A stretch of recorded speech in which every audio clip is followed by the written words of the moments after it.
আমাদের অনেকেরই কিন্তু আমাদের ফেসবুক যে অ্যাকাউন্টটা আছে সেটা ডিলিট করার প্রয়োজন হয়, কিন্তু আমাদের সেই ফেসবুক অ্যাকাউন্টটা ডিলিট করার কারণে আমাদের যে ফেসবুকের ভিডিও ফটো অ্যান্ড আমাদের যে ডকুমেন্টগুলো আছে সেগুলো সহ কিন্তু আমাদের অ্যাকাউন্টটা ডিলিট হয়ে যায়, কিন্তু আমরা এটা উদ্ধার করতে পারি না। কিন্তু আজকের ভিডিওতে এমন একটা সিস্টেম দেখাবো যেটার মধ্যে আপনি আপনার ডকুমেন্ট, আপনার ফটো, আপনার ভিডিও, আপনার যতগুলো আছে সবগুলো কিন্তু আপনি কপি করে এক ক্লিকে ক্লিক করে আপনার যে গুগল ড্রাইভ বা আপনার যে কোনো অপশন এটা নিয়ে নিতে পারবেন, আর পরবর্তীতে আপনি আপনার ফেসবুক অ্যাকাউন্টটাকে ডিলিট করতে পারবেন।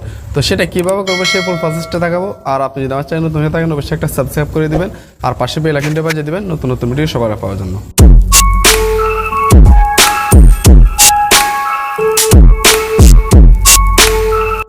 তো আমরা আমাদের স্ক্রিনে চলে আসলাম। এখান থেকে আপনি আপনার সরাসরি যে ফেসবুক অ্যাকাউন্ট আছে সেখানে চলে যাবেন। আমি আমার ফেসবুকে যাচ্ছি।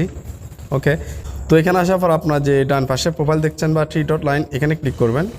এরপর আপনি আপনার সেটিংসে চলে যাবেন। ওকে, তো এখানে আসার পর আপনি একটু নিচের দিকে স্ক্রল করে এখানে আসবেন, আমি দেখাচ্ছি। তো এখানে আসার পর আপনি নিচে দেখতেছেন এখানে transfer a copy of your information. Okay, আপনি এখানে এই যে transfer a copy of your information এখানে ক্লিক করবেন। এখানে ক্লিক করার পর আপনি এখানে সিম্পলি আপনি এখানে যে কন্টিনিউতে ক্লিক করবেন।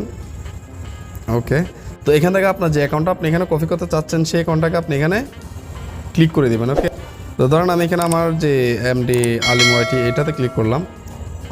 তো এখানে আপনার দুইটা অপশান আছে, একটা হচ্ছে আপনার your photos and videos. Okay, আর সেকেন্ড নাম্বার হচ্ছে আপনার ক্রিয়েট কাস্টম ট্রান্সফার। তো আপনি যদি এখানে ক্রিয়েট কাস্টম ট্রান্সফার এখানে ক্লিক করেন, আপনি এখানে আপনার কাস্টমাইজ করে আপনি নিজে করতে পারবেন কোনটা কোনটা নেবেন কোনটা নেবেন না। আর আপনি যদি অর্থ চান যে অটোমেটিক হয়ে যাবে, আপনার এখানে ইউর ফটোস অ্যান্ড ভিডিওস আপনি এখানে সিলেক্ট করবেন। শুধু এখানে ছবি আর ভিডিও এই দুইটা কিন্তু আপনার কপি হবে। হ্যাঁ, তো ধরুন আমি এখানে আমার ফটো অ্যান্ড ভিডিও এটা আমি ট্রান্সফার করতে যাচ্ছি, আমি নেক্সটে ক্লিক করব। এরপর আপনি এখানে ডেস্টিনেশন দিতে পারবেন, আপনার শিডিউল ফ্রিকোয়েন্সি দিতে পারবেন। তখন আমি এখানে আপনার ডেস্টিনেশন দিচ্ছি এখানে। তো এখানে দেওয়ার পর আপনি এখানে কোন ফাইলে নিতে চাচ্ছেন এটা। ওকে, আপনি গুগল ফটোস আছে, আপনার ড্রপ বক্স আছে, এখানেও আপনার অনেকগুলো অপশন আছে। তো আমি এখানে আমার যে গুগল ফটো আছে এখানে এটা দিচ্ছি, আমি এখানে এটা ট্রান্সফার করতে চাই। এরপর আপনি এখানে নিচে সেভে ক্লিক করে দেবেন। ওকে, আপনি আবার নেক্সটে ক্লিক করেন। তো নেক্সটে ক্লিক করার পর আপনি এখানে আবার কানেক্টে ক্লিক করতে হবে।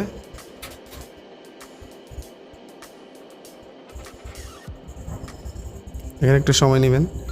এখানে আপনার গুগল যে ফটো আছে ওইখানে নিয়ে যাবো আপনাকে। তো এখান থেকে আপনার যে গুগল অ্যাকাউন্টটা আপনার কোন গুগল ফটোজে রাখতে চাচ্ছেন সেটা আপনি এখানে অ্যাকাউন্টটা সিলেক্ট করতে হবে। আমি ধরুন আমার এখানে আমি এটা করে দিলাম, এটা আমি সিলেক্ট করলাম। এরপর আপনি এখানে এটা কিন্তু আমার অলরেডি আমি আগে একবার অ্যাক্সেস দিছি, এটা যেহেতু আমি আপনাদেরকে দেখানোর জন্য আমি আগে এটা নিজে ট্রাই করছি। ওকে, আপনি এখানে আপনার কন্টিনিউতে ক্লিক করবেন। নিশ্চয় দেখুন কন্টিনিউ, এটাতে ক্লিক করবেন। এখানে যদি আপনার দুইটা অ্যাপস থাকে আপনি যে কোনো একটা আপনার সিলেক্ট করবেন। আমি আমার অরিজিনালটা করছি। তো দেখুন এখানে কিন্তু আপনার চলে আসতেছে। তো এখানে যদি এবার আপনি দেখুন এখানে all photos and all videos. Okay, আপনি এখানে স্টার্ট ট্রান্সফার এখানে ক্লিক করলে কিন্তু আপনার যে ছবি ভিডিও যেগুলো আছে সবগুলো কিন্তু আপনার এখানে ট্রান্সফার হয়ে যাবে। ওকে, তো আমি এখানে স্টার্ট ট্রান্সফার এটা দিচ্ছি। ওকে, আপনি এখানে আপনার যে পাসওয়ার্ডটা আছে আপনি সেই পাসওয়ার্ডটা দিয়ে দিবেন। আমি ধরুন আমার দিয়ে দিচ্ছি। ওকে, আপনি এখানে কন্টিনিউতে ক্লিক করবেন। তো দেখুন আমার এগুলো কিন্তু আপনার ট্রান্সফার হয়ে যাচ্ছে।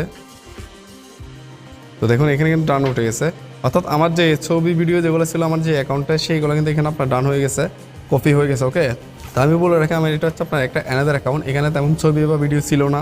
তো আপনাদেরকে দেখানোর জন্য আমি এটা দিয়ে দেখাচ্ছি। আপনার যদি বড় অ্যাকাউন্ট হয় ফেসবুক অনেক দিনের হয় তাহলে সেখানে আপনার অনেকগুলো ভিডিও অনেকগুলো ছবি থাকবে। তো সেগুলো কিন্তু আপনি এখানে ট্রান্সফার হতে অনেক সময় লাগতে পারে। তো এখানে অবশ্যই একটা আপনি সময় দিবেন, নাহলে কিন্তু হবে না। তো যদি ভিডিওটা ভালো লাগে অবশ্যই একটা সাবস্ক্রাইব করে দিবেন, আর পাশে বেল আইকনটা বাজিয়ে দিবেন নতুন নতুন ভিডিও সবার আগে পাওয়ার জন্য।